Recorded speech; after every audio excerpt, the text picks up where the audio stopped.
Thank you for joining us for your reporter behind the story on CBS News Colorado. I'm Michelle Griego. The goal of this segment is to give viewers transparency on how a story was created by asking your reporter who put it together. The story right now deals with one of the new state laws that went into effect in the new year, a ban on single-use plastic bags and styrofoam. It was a 12-year-old activist who was behind the ban on styrofoam takeout containers. Madhvi Chatur has been fighting for environmental change since she was only 5 years old. She worked with the Jefferson County School District to ban styrofoam lunch trays, then pushed for a statewide change. And your reporter, Ashley Portillo, has the story. It's a big day today. I fight for every living being's fundamental right to clean air, clean water, clean soil, clean food. At 5 years old, she became inspired to make a change after she watched a documentary. She then worked with Jefferson County Public Schools to make the switch from styrofoam lunch trays to compostable trays. It's really a really important thing because it saves the health of the students. Madhvi also worked with state lawmakers to declare April as Plastic and Styrofoam Pollution Awareness Month. Styrofoam is a big burden to the landfill because of volume. Then she began the push for banning plastic bags and styrofoam in Colorado. I did a lot of things like emailing and convincing businesses, legislators, and even the public to support this bill. Madhvi also testified at the state capitol, spoke to 35 mayors across the states, and many other restaurants.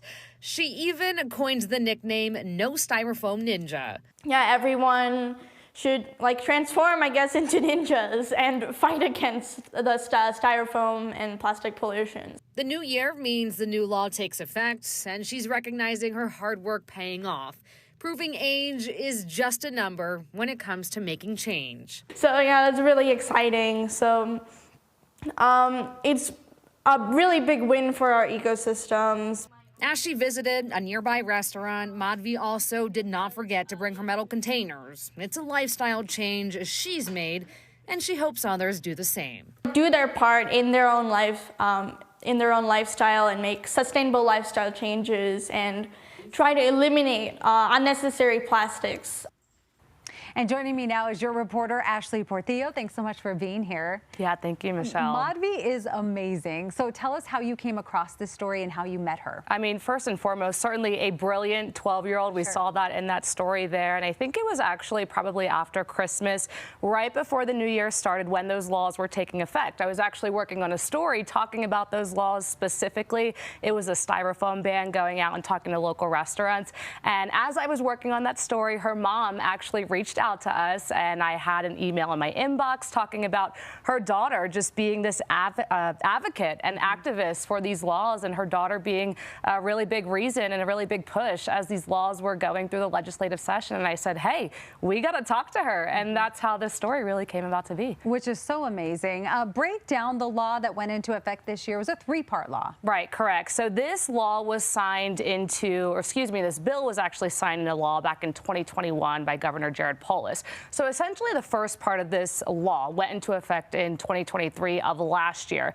That's when we saw the fee on plastic bags as we were going out to the grocery store. Come this year on January 1st, 2024, that's when we saw the entire ban on plastic bags throughout the state of Colorado. And that's also when we're seeing the ban on styrofoam containers when it comes to those containers in restaurants too. So again, there's a lot of moving pieces to this law too, and we're finally seeing the effects of her work as well. Yeah, for sure. I mean, you've been covering the state's transition to more eco-friendly products for some time now. Now we're starting to see it really take effect. How will eliminating these styrofoam containers, how will that impact customers? Because it really could. Right. And, you know, we're already seeing the impacts, right? And we're going to be seeing a lot of these impacts, especially in the next 4 to 5 months, I would say.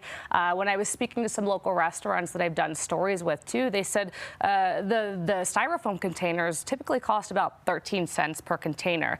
The more eco-friendly compostable containers cost about 26 cents.